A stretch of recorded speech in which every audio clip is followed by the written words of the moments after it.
Alors bonjour, dans cette vidéo, nous sommes en secondaire 2 au numéro 1. Je lis la phrase comme d'habitude. On dit que des esprits ravageurs hantent le vieil hôtel en pierre puisque tous les témoins proviennent d'horizons différents, comme un médecin ou un jardinier, et qu'ils tiennent pourtant tous les mêmes propos. Donc, dans cette phrase-là, on a quelque chose qui est vraiment de ton niveau puisque en l'examen de mai, l'examen, hein, le fameux examen d'écriture, eh bien, en secondaire 2, tu as un examen du ministère qui te demande de décrire quelque chose et de devenir expliquer pourquoi cette chose serait intéressante ou importante, OK? Et pendant tout le secondaire 1, on a étudié le parce que. Mais le parce que n'introduit qu'une cause. Le puisque, lui, il nous amène une légère nuance de sens, OK?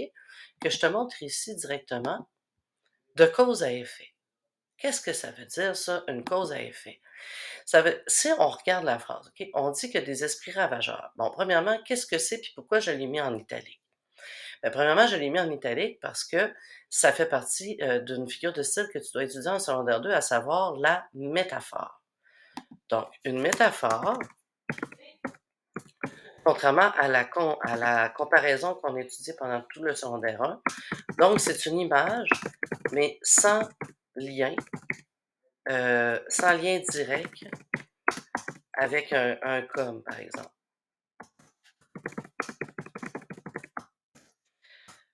Donc ici, on dit que des esprits ravageurs comme des fantômes, par exemple, OK?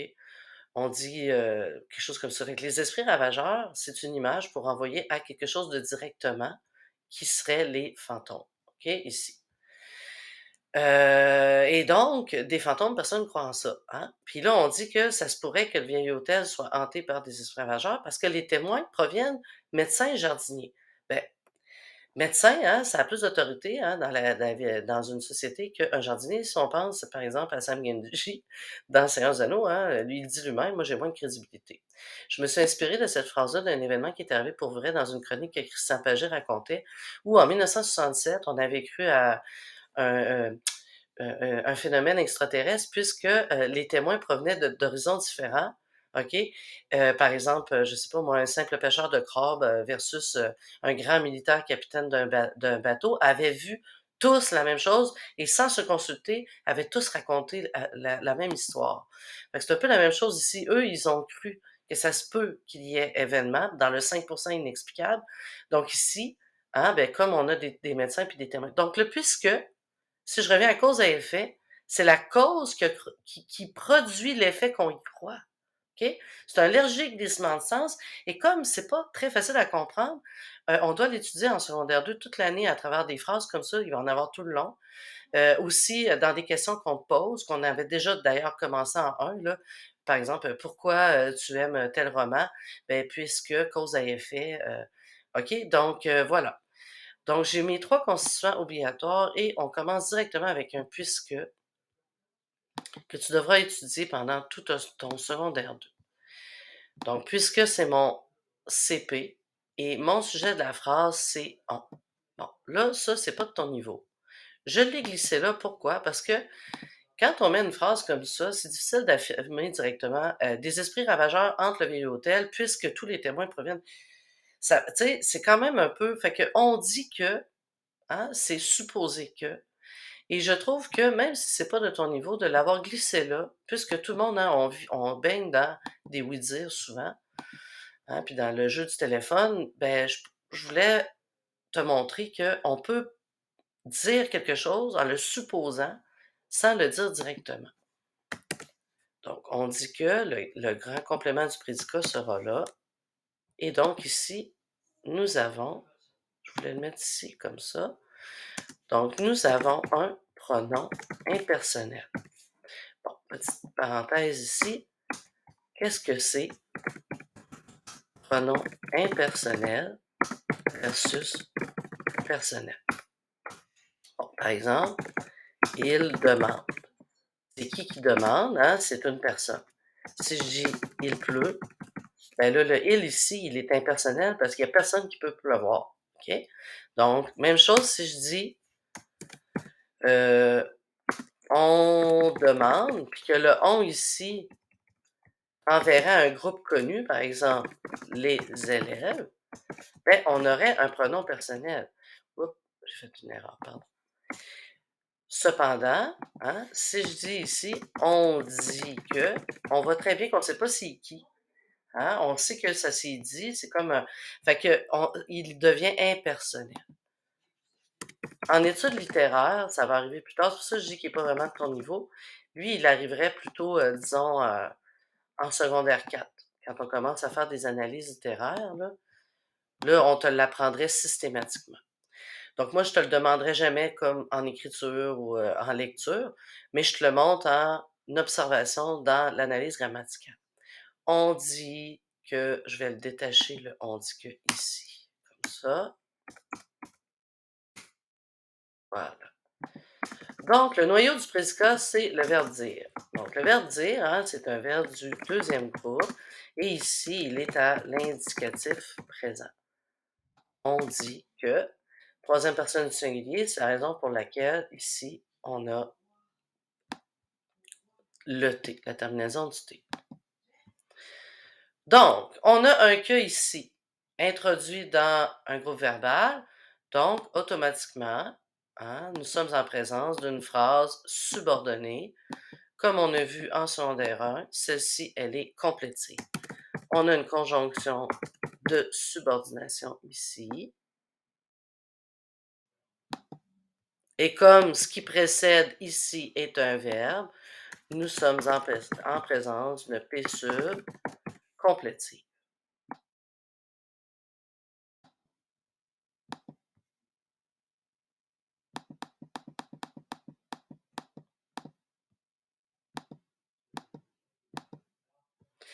Et cette P sub complétive-là assume la fonction de complément direct du verbe dire.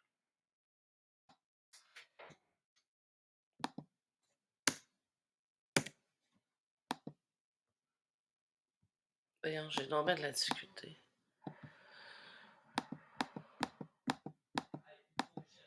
Voilà. OK, P sub complétive. Oups, je vais mettre un L. P sub complétive, conjonction de subordination, complément direct du verbe dire. On dit que des esprits ravageurs hantent le vieil hôtel. On a un autre verbe ici. Hein? Je vais le mettre en caractère gras. Ce qui veut dire qu'ici, nous allons avoir un autre complément. Et ici, c'est un deuxième sujet. Je vais le mettre comme ça. Pour montrer que c'est un deuxième sujet. Et dans ce deuxième sujet-là, eh bien, nous avons un autre complément. Donc, hein, des compléments dans des compléments, ce que ça fait en sorte, c'est que quand tu arrives pour écrire dans un examen, ben, il faut que tu penses à toutes les règles d'accord, hein, entourant ces compléments-là. Par exemple, je vais te montrer le hante ici. Un élève pourrait très, très bien l'oublier, qui s'écrit comme ça, parce qu'il faut qu'il se pose, c'est qui hante le vieil hôtel? Ce sont les esprits ravageurs. Combien de fois j'ai vu ce genre de faute pour de vrai? Parce que hante, on ne l'entend pas, le NT.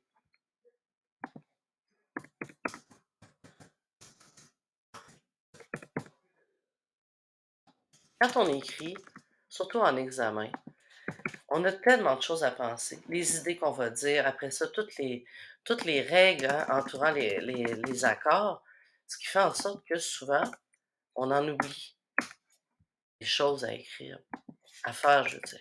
Et c'est normal, et il ne faut pas se taper sur les doigts, hein. C'est en le faisant souvent les analyses, justement, que tout ça finit par imprégner le cerveau. Verbe du premier groupe, ici, il est à l'indicatif présent. Le vieil hôtel,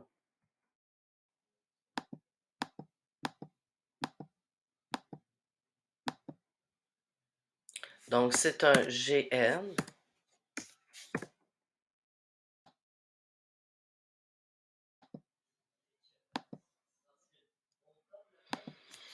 On a à l'intérieur d'autres caractéristiques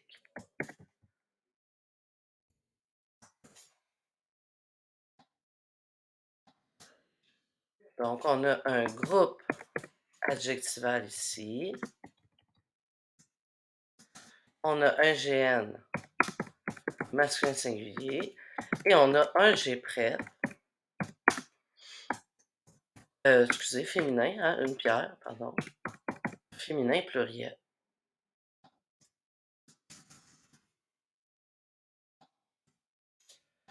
Ça, je vais le déplacer. En tout cas, je vais le réécrire en haut. Ce que je voulais dire, c'est que je suis mieux de le mettre ici. Comme ça, slash CD du verbe dire. Ici, on a un CD du verbe hante. Et en dessous, eh bien, on a un complément du nom hôtel. Et on a ici un complément du nom hôtel. Donc ça, c'est pour le on dit que, pour les suppositions, le pronom personnel, bon, et la métaphore des esprits ravageurs pour parler de fantômes. Maintenant, en secondaire 2, on analyse les compléments de phrase. Donc tout à l'heure, hein, je disais que ici, on a une conjonction de subordination introduisant un lien de cause à effet, ce qui fait en sorte qu'on a affaire à une P-sub complément de phrase de justification.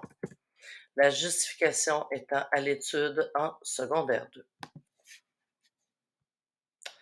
Donc, je vais séparer ça ici comme ça. Je vais faire un peu de place comme ça. Donc, tous les témoins proviennent. Ici, j'ai un verbe. Hein? Et donc, c'est qui proviennent? Ben, j'ai un sujet, c'est tous les témoins. Un sujet avec deux déterminants, GN, masculin pluriel, troisième personne du pluriel, donc c'est la raison pour laquelle proviennent s'écrit ENT. Troisième personne du pluriel. Ils proviennent d'horizons différents, comme un médecin ou un jardinier, et qu'ils tiennent. Hein? Ici, il y a quelque chose. Donc, ils proviennent, puisqu'ils proviennent d'horizons différents. Ici,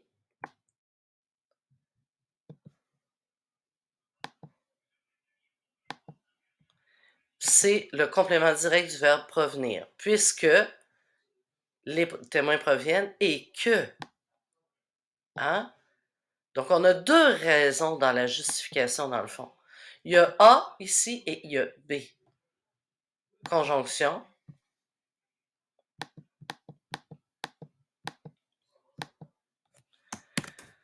Conjonction de coordination, d'addition, de raison. Donc, il y en a deux raisons. On a des témoins qui proviennent d'horizons différents et en plus, ces témoins-là, ils tiennent les mêmes propos.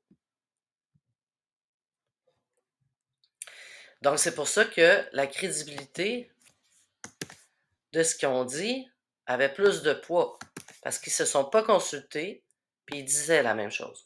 Et le puisque, on l'a ici deux fois. On a puisque et puisque. On ne le répète pas. C'est une question de, comment on appelle ça, d'économie du discours. On ne dira pas, puisque tous les témoins proviennent d'horizons différents, comme un médecin ou un jardinier, et puisqu'ils tiennent pourtant tous les mêmes propos. Mais c'est sous-entendu. OK? Et donc, le il ici va être dans le fond le troisième sujet. Et là, ici, on va avoir un autre prédicat. Et un autre prédicat ici. Et pourtant, on va le traiter à part, je vais y revenir tout à l'heure.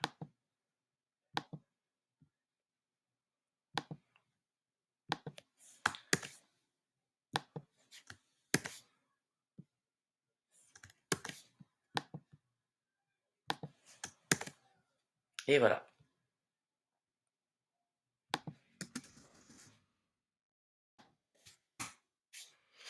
Donc, si je reviens ici, le verbe provenir.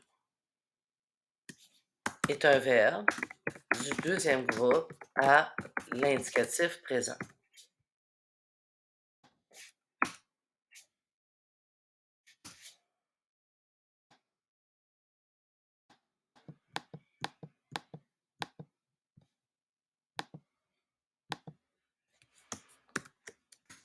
On est en présence d'un G près. Composer les horizons d'un GN masculin pluriel.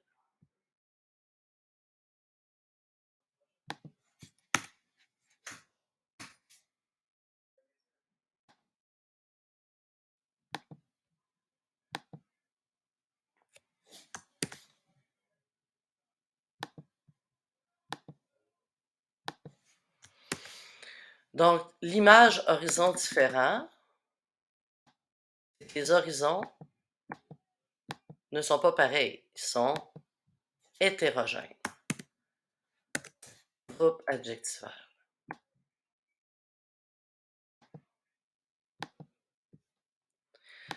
Donc ici,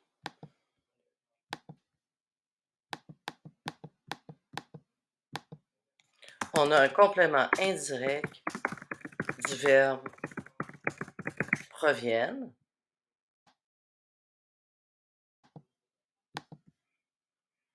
et différent est le complément du nom horizon. Complément du nom horizon. Et c'est la raison pour laquelle, dans un examen, qu'on a tellement de choses à penser, comme il complète le nom horizon, il ne faut surtout pas oublier le S. Hein? Combien d'élèves l'oublient? Donc là, maintenant, pour qu'on comprenne qu'est-ce qu'on entendait par horizon différent, il a fallu donner une comparaison à titre d'exemple. D'accord? Donc, c'est ce qui est arrivé ici. On a introduit un groupe prépositionnel qui était composé d'un GN masculin singulier et on l'a mis coordonné en opposition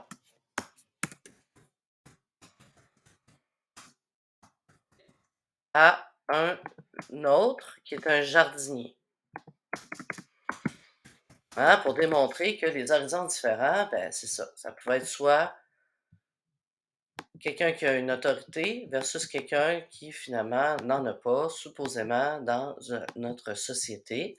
Donc ici, on a un complément du nom horizon différent. Là, c'est plus juste horizon, mais c'est horizon différent pour qu'on comprenne bien l'exemple. Hein?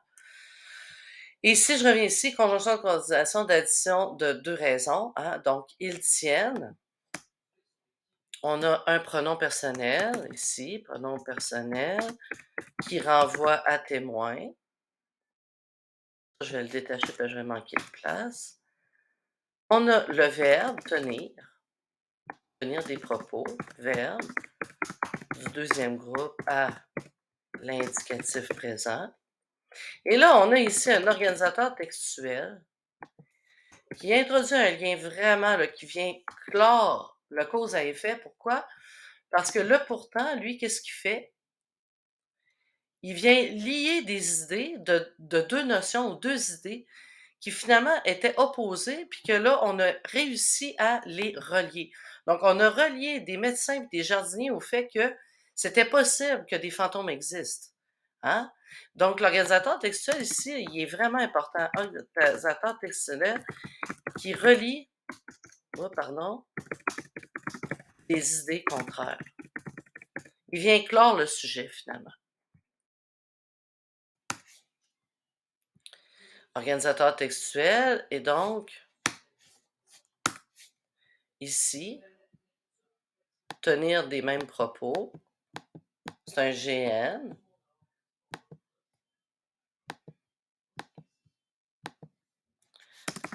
GN masculin pluriel.